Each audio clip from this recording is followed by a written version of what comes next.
Almost 50% of the households in our state take a SALT deduction, and those averages are close to $18,000. So think about that.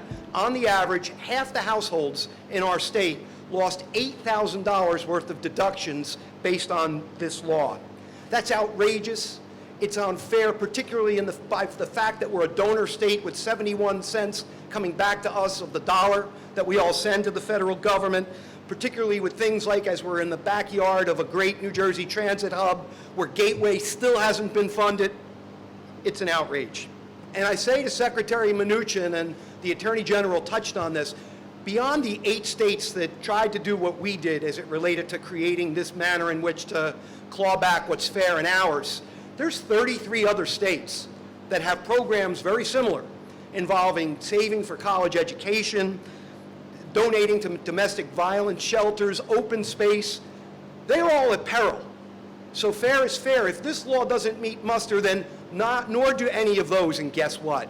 Many of those, frankly, are in red states.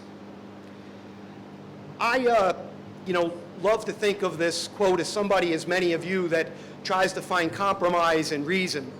But a patriot that was across the other side of the Delaware River, Peter Muhlenberg, who was a preacher, great Lutheran preacher, and he would be on the pulpit, and there was one particular time in 1776 when he said, there's a time for words, and then there's a time for action, and with that, he took off his preacher's robe and donned a military uniform.